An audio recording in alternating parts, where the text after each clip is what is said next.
Hello everyone and welcome to my channel. My name is Crown and today we are going to have some more stories that I hope that you will enjoy. But before we start, it would be so much appreciated if you would subscribe to the channel, like the video if you enjoyed it, and maybe leave a comment down below. These simple clicks would mean a lot to the future of this channel and really reward the effort that I put in every day. And now, without further ado, let's go!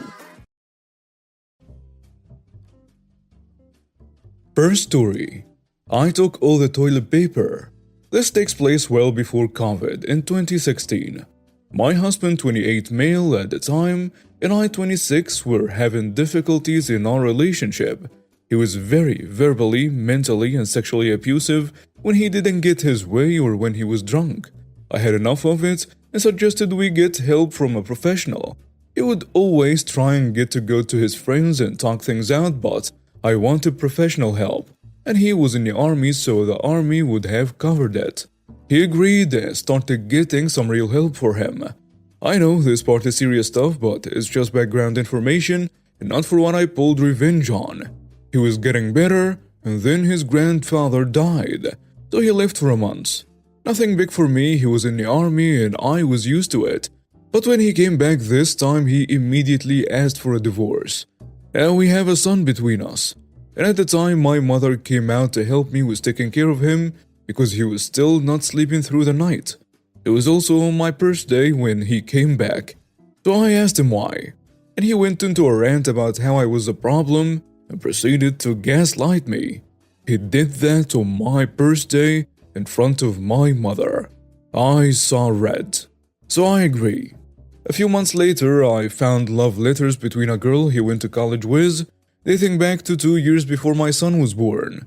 It was very detailed descriptions of what they were doing together in bed. We have been married for 5 years, so I called my parents.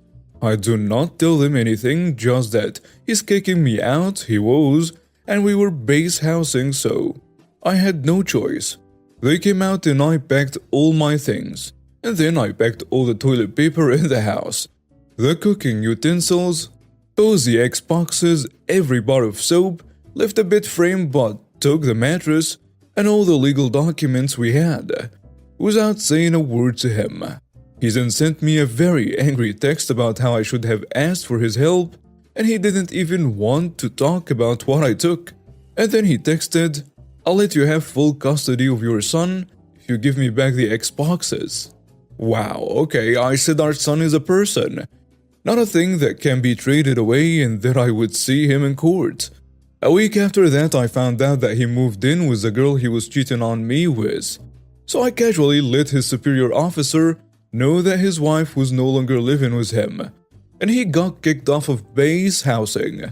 I won my case against him by bringing in copies of all the love letters and have full custody of our son now. And to this day, I say I'm happily divorced. Next story. Have him arrested for a felony because my daughter doesn't like him. Okay, before this starts, a little backstory first. In the 6th grade, I went to a really smart school. There were about 150 to 170 kids total, from pre-kindergarten to 12th grade. So since teachers were a rare commodity, they were treated royally and their children the same. The entitled kid had an entitled mother who was a staff member. And also the entitled kid had some bad blood after she covered my new bag in dirt. The story starts in the middle of November if I recall correctly. I'm sitting in a study hall talking to my Russian friend. We will call him V for privacy. Me and V got bored and decided to pull out my huge craft book. We flipped to the origami section, and one table away, the entitled kid and her posse of classmates were giving us occasional death stares and chatting among each other.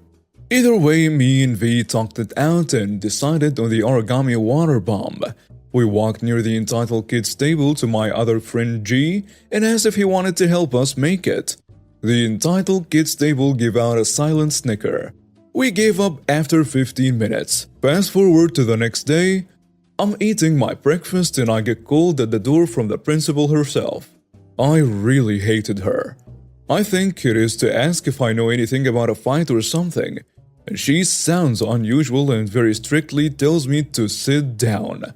Then she locks the door to her office. Here is my best recreation of the exchange. You know what you said, fess up. And if you dare us to get brash, I have already alerted cops. What the hell are you talking about? The entitled kid and her friends all came to tell me you were planning a school shooting/bombing, and they said they had proof. Then call them down here and have them show me it. I can't. Why? It will put the entitled kid in a dangerous situation. Fine, then describe the video. It shows that you talking to V&G about making a bomb. I put two and two together at this point and realized the entitled kid was trying to get me expelled. The entitled mother knocks on the door and the principal steps out. Muffled conversation between them. I want him expelled. He is a dangerous threat to the school and my daughter.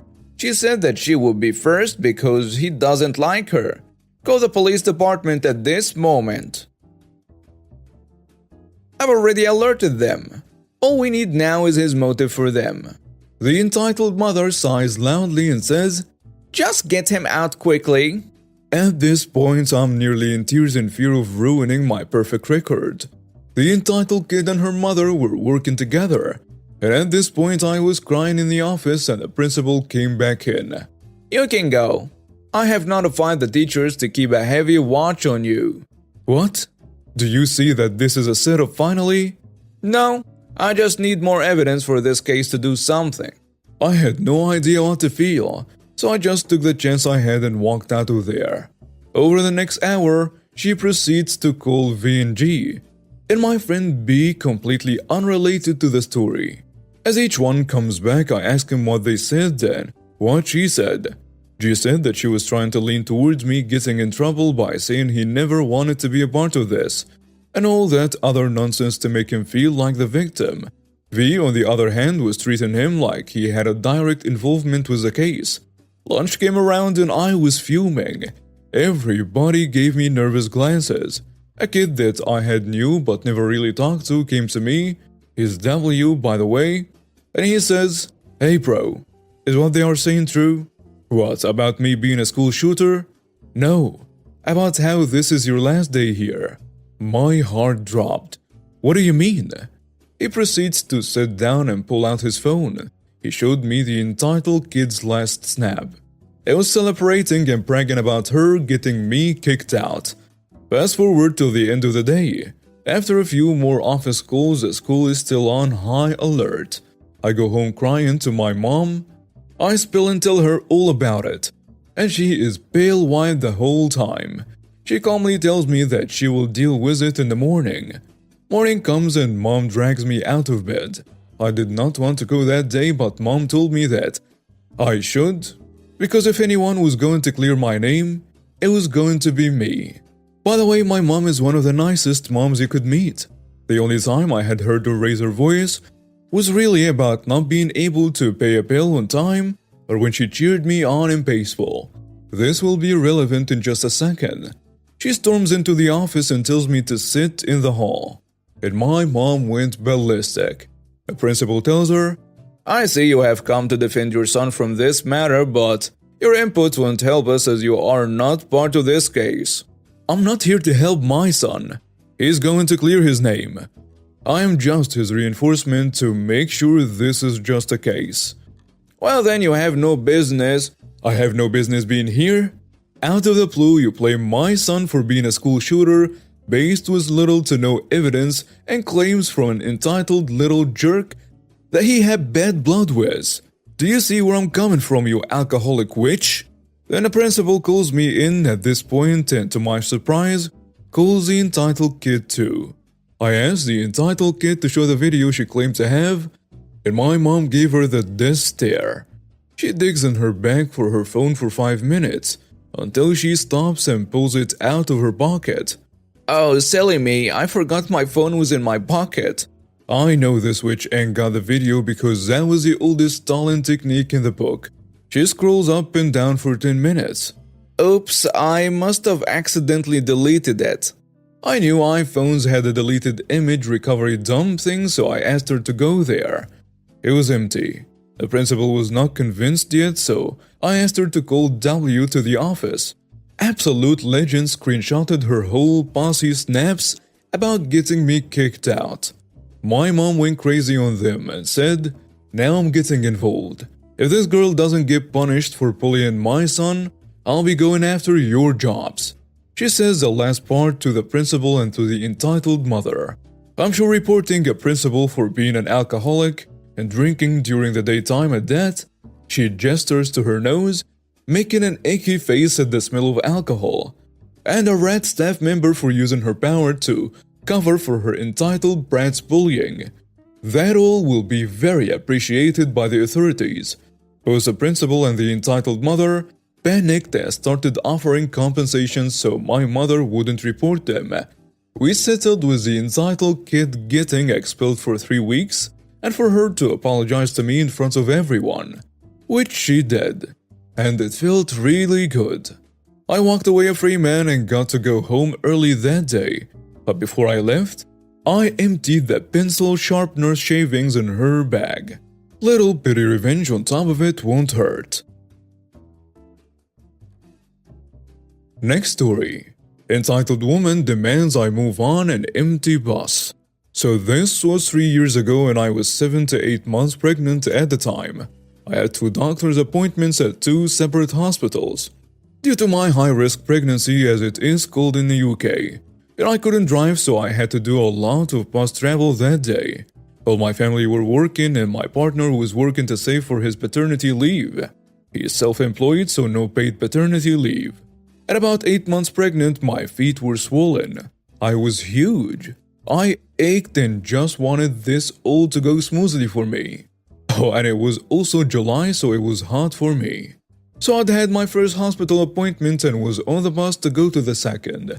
I had sat in the designated baby, mother, and elderly seats on the bus as I'm hugely pregnant. But I sit with my bag on my lap because the area I live in has a lot of elderly people who travel on the bus routes. So I didn't want to make anyone feel like they couldn't sit next to me if they needed a seat. I should also state that on a bus with 35 seats, there were only 4 passengers, including myself. There were plenty of seats for whoever got on the bus. The bus stopped after I got on. A mother, the entitled parent, and her daughter, the nice girl, got on the bus. The mother paid for her tickets, turned, looked straight at me, and the bus driver pulled away here. Walked up to me and asked me to move. I said no, I need to stay seated. She started to get loud and looked at the other passengers saying, "These seats at the front are for elderly, pregnant, and people with families. I need to sit here with my daughter." I said I'm pregnant.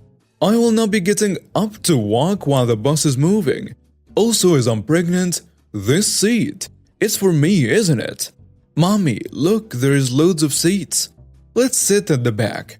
No, this girl, I was 27 at the time, needs to learn respect and needs to move. She doesn't need this seat. And lying about being pregnant is not going to make me stop. Move! So I moved my bag onto the seat next to me, braced myself on the poles, and stood up revealing my huge baby bump and said, "I am not moving one step. Now leave me alone." I should add I was massive.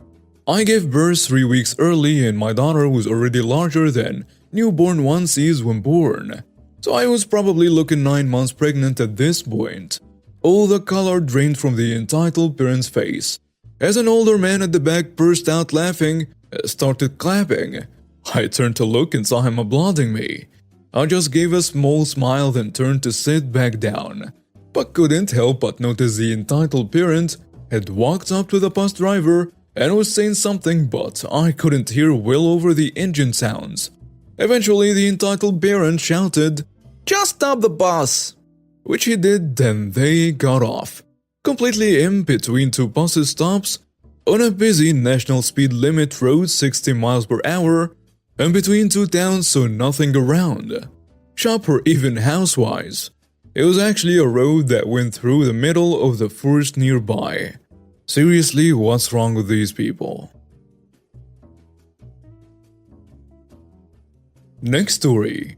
Be abusive to employees, say bye-bye to your job. My former boss was simply put an absolute jerk. He was the type of person that had the ability to be so condescending while acting as if he was doing you a favor. His condescending attitude was sometimes downright abusive, and he seemed to have a particular problem with all the female employees. He acted as if they were dumb and needed assistance with every step. He loves to scream at people regardless of how little their mistakes was, if there even was one. He was a slave driver and expected everyone to sacrifice their own personal lives for their job.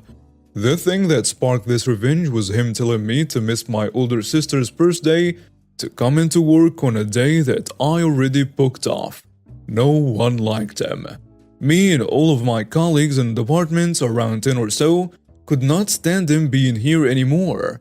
So we did the protocol, all of us piled together the evidence we had on him, not sticking to booked off holiday schedules, having inappropriate and sometimes abusive language. We brought it all on one Google document. This was step 1. Step 2 was getting a cherry on top. We did this by getting him to do one of his screaming tantrums at one of us. We wanted this to be as demanding as possible, and the youngest and the smallest girl out of all of us volunteered to be the bait. She made an intentional beginner's mistake in her paperwork, something bound to get her roared at, and the idiot took the bait. You see, he likes to do his scolding in front of all of us to prove a point or rule by fear, as he called it. This gave us a perfect opportunity to film it from behind our desks and add it to the Google document. Now you see, in our company there is this really not well-made email system. You can send an email to an entire department, and I mean entire, as long as you have its name and manager's name. But the thing about this was the fact that all of this information was completely and freely given to employees. This means that a person could send whatever email they want to the entire company, including the CEO. So one morning at 10 a.m. to ensure that as many people would be working as possible, we made a burner email and sent a Google document through an email to everyone in the company. It took a little while as there were many departments to get through, but we got there in the end. We gave the email the subject, boss names, vital information, and the branch name and the department name. Of course, our boss received the email as well, and you could basically hear the clutter from his office, as people all over the company were contacting him to ask him what the hell this was about. The HR did a light investigation into him and took heavy disciplinary action. As far as I know, he wasn't directly fired, but instead he resigned. And the months after that, we never saw him again, and he was replaced by a new guy. His expressions during the whole ordeal helped me sleep at night. And now we have reached the end of today's stories. Thank you for watching and see you next time.